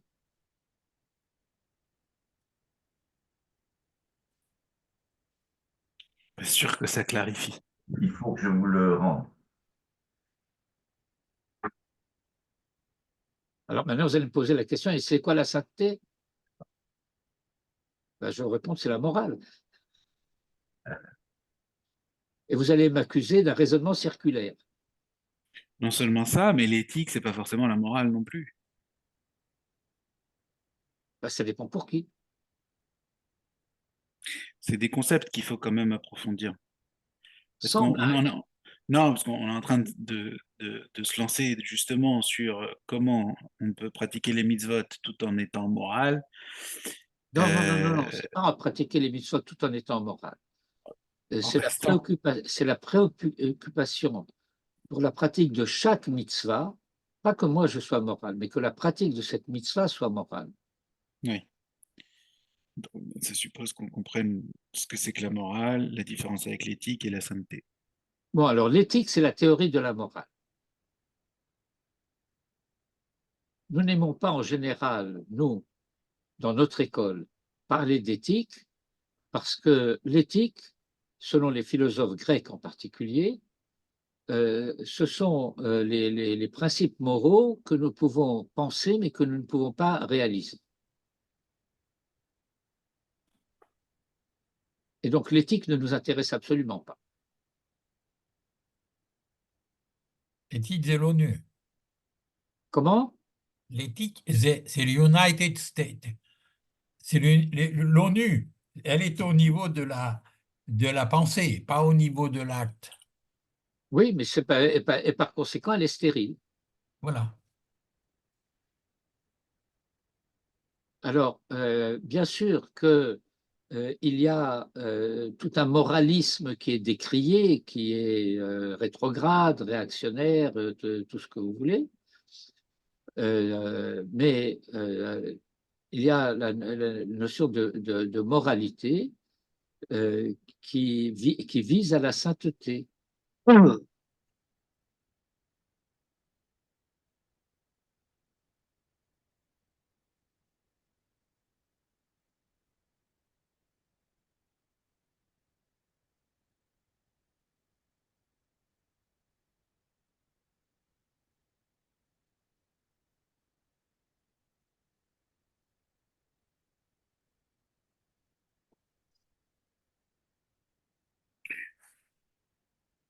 Du coup, on pourrait définir la morale comme la recherche de sainteté plutôt que la recherche du bien.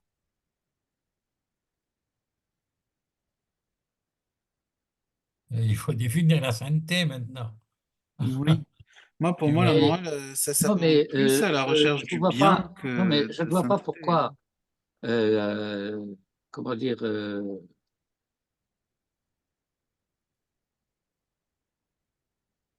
pourquoi vous opposez la sainteté au bien?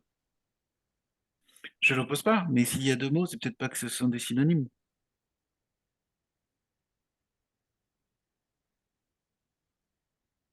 Quelle est la définition de la morale sans faire de citation ou de jeu de mots? Une vraie définition. Juive, j'entends. Non, j'ai un dictionnaire.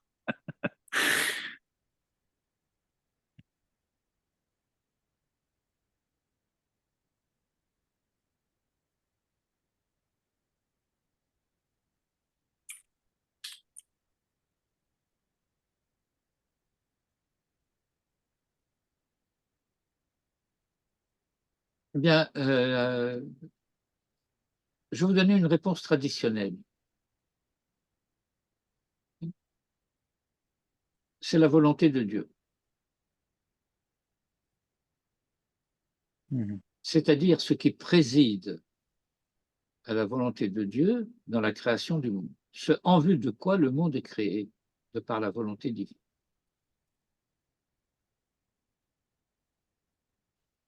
Alors, euh, le problème du bien, c'est qu'à travers les âges, les époques et les latitudes, eh bien, les hommes ont donné des définitions du bien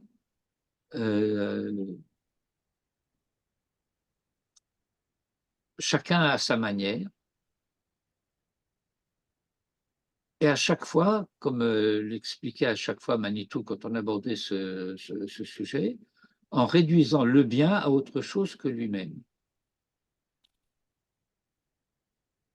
Autrement dit, les hommes ont été de tout temps incapables de définir ce qu'était le bien.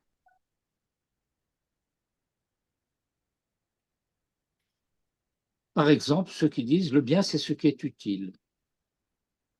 le bien, c'est ce qui est bon pour l'homme. Le bien, c'est ce qui est bon pour la société.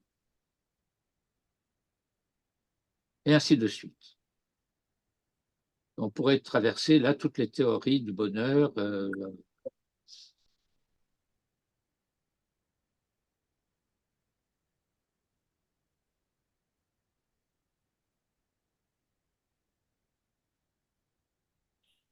Ça reste circulaire. La morale, c'est ce qui est bien, le bien, c'est ce qui est moral.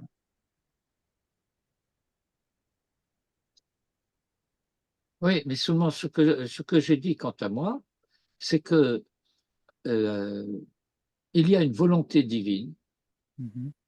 et nous avons le privilège, nous les hommes, du fait que cette volonté nous a été dévoilée.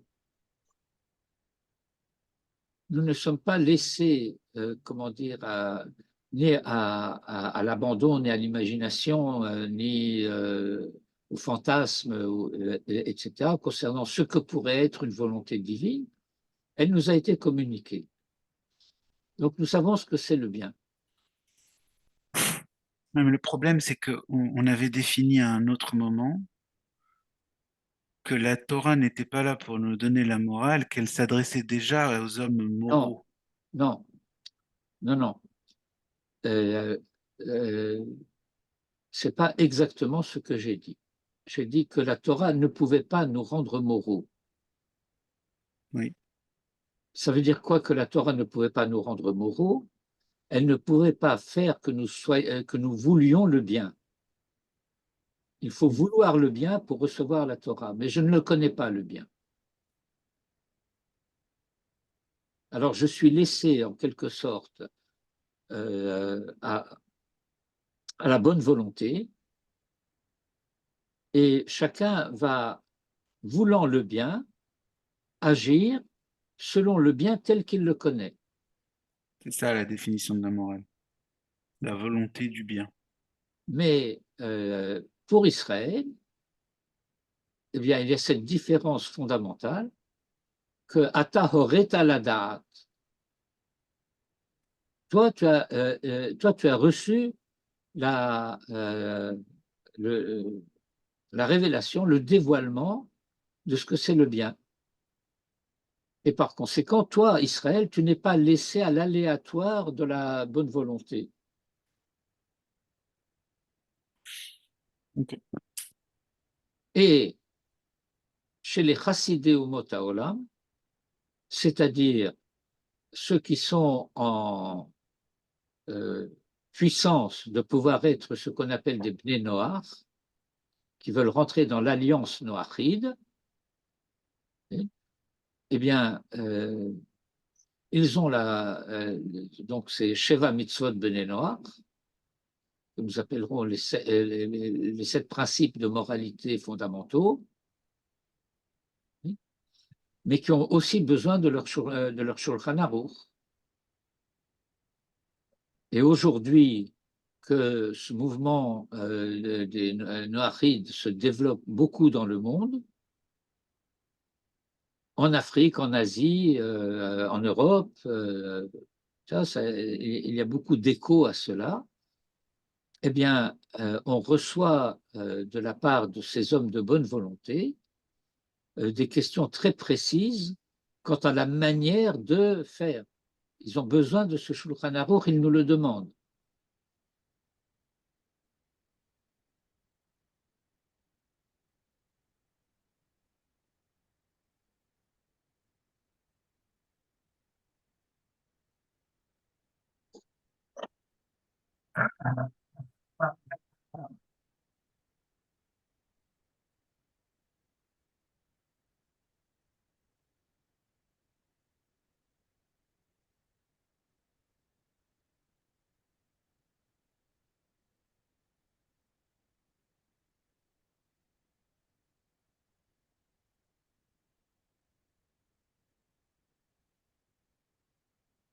Bon, alors, vous avez ce livre que vous m'avez demandé d'étudier, excusez, le Messilat Yesharim.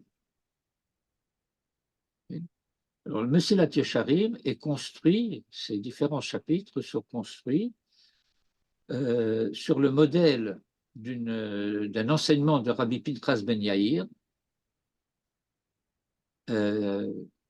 qui dit ben, il y a des étapes, il y a des degrés, il y a des principes qui sont chacun fondamentaux par rapport à un principe supérieur qui permet d'y atteindre, lequel permet d'atteindre un niveau supérieur, et ainsi de suite. On dit Zerizut mevia l'idée Nekiyut, Nekiyut mevia l'idée Tohora, Tohora mevia l'idée Perishut, Perishut mevia l'idée Kedusha, Kedusha mevia l'idée Anava, et ça continue comme ça. Et la Chassidut, eh bien, c'est l'étape avant-dernière, avant d'arriver à Ruach HaKodesh.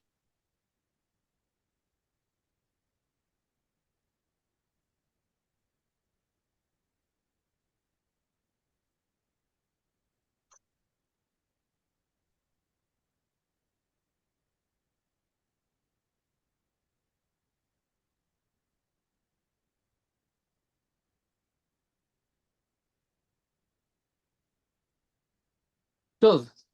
Alors, je vous laisserai un petit peu méditer tout cela.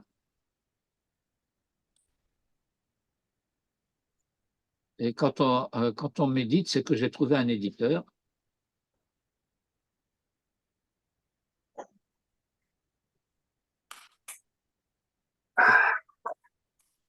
D'ici, je ne sais pas combien de temps, mais enfin, j'espère pas trop de temps, je vais vous soumettre un manuscrit, quelques articles que j'ai écrits. C'est en hébreu. C'est en hébreu, mais ce n'est pas ténébreux. Et je serais intéressé à avoir votre avis pour l'éventuelle publication de ces textes. Merci beaucoup. Volontiers. Arabe, Oui. est-ce qu'on n'a pas, après des milliers de siècles de réflexion, le même problème de définition? Est-ce que si on arrivait, jamais, on n'arrivera jamais à définir les notions. Si on arrivait, tant soit peu, à cerner les notions, on arriverait à avancer davantage. Oui. Bon, Il mais y a parce une que phrase qui est dit, les vérités premières se découvrent en dernier. Est-ce que c'est un problème de définition, en fait? On a tout le temps un problème ardu de définition. c'est vrai, Ah. c'est vrai, mais en même temps, c'est qu'on a un problème ardu d'éducation.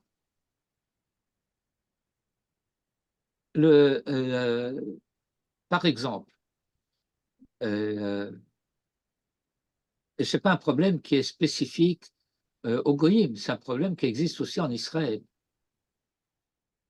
et dans les écoles, et dans les yeshivot.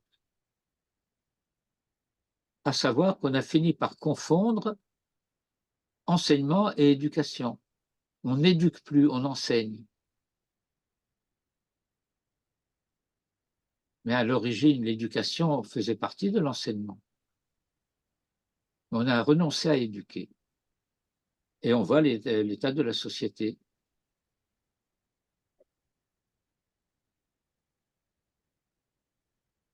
Oui.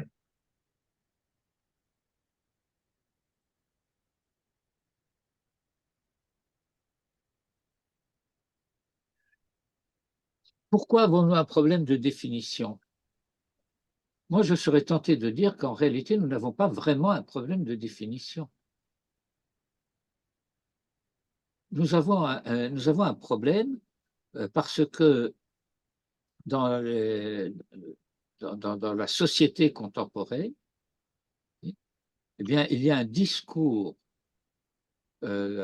propagateur d'obscurité qui empêche de comprendre les notions les plus simples. parce que les notions les plus simples ont été reléguées comme étant réactionnaires, comme étant désuètes, comme étant fausses, etc. Alors la déconstruction, le postmodernisme, etc., le nihilisme aussi, font que pratiquement on n'ose plus parler. M'excusez, j'ai disjoncté. Pardon? J'ai eu un problème d'électricité. C'est moi, Ah, voilà, allez-y, allez-y. oui, alors je disais que depuis une cinquantaine d'années, peut-être même un petit peu plus, en fait, ça avait commencé avant la guerre, avant la Deuxième Guerre mondiale. Euh, euh, euh, et peut-être que ça avait commencé même un petit peu plus haut. Et à chaque fois, il est difficile de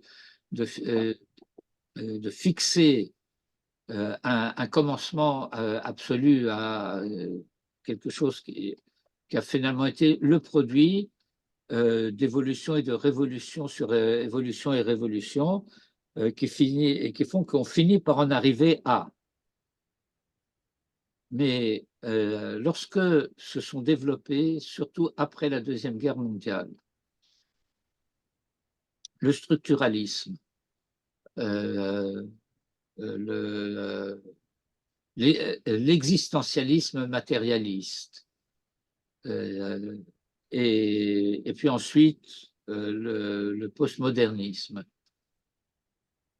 Et derrière toutes ces idées, toutes ces théories, il y a une ombre assez obscure euh, qui est celle de Heidegger. Euh, la place que ce personnage occupe dans le panorama de la pensée, de la philosophie mondiale euh, est invraisemblable. Il y a très peu de gens qui ont osé prendre le contre-pied de Heidegger.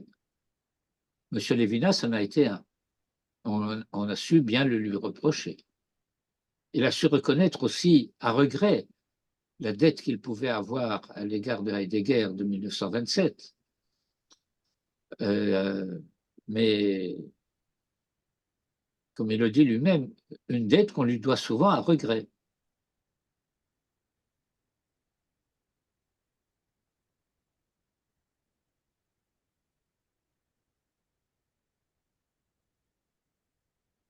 Les mots n'ont plus de sens.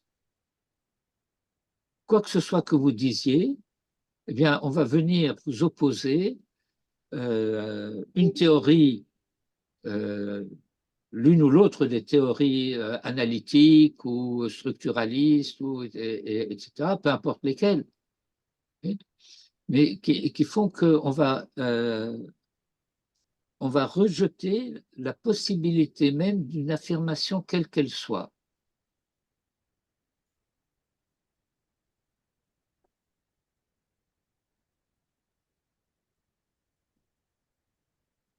C'est le monde moderne.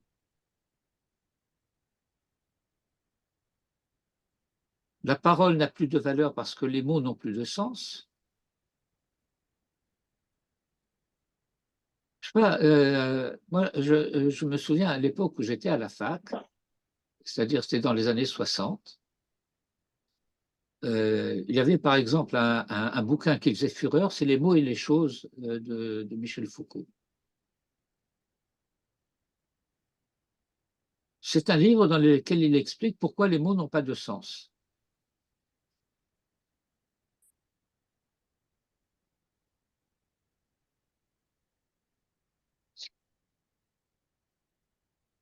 Et parce que dès que vous ouvrez la bouche pour dire quelque chose, eh bien, on va vous opposer toutes sortes de réflexions plus ou moins fumeuses, plus ou moins euh, fausses d'ailleurs, inventées, fondées, basées sur rien du tout.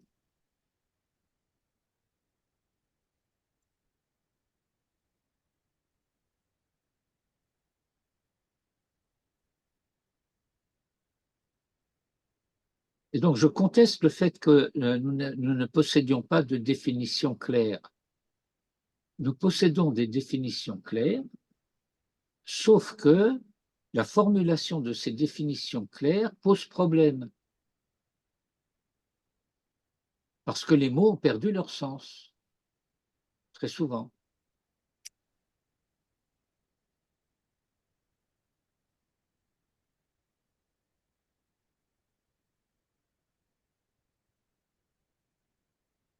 Bon. Moi, je ne peux pas rajouter grand-chose, hein.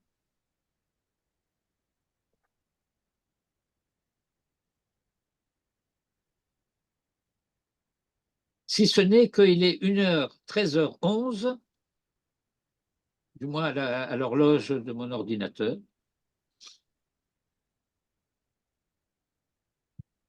Et que Chazak u'Baruch. Merci. Toda Merci, rabba. Rav. Merci beaucoup.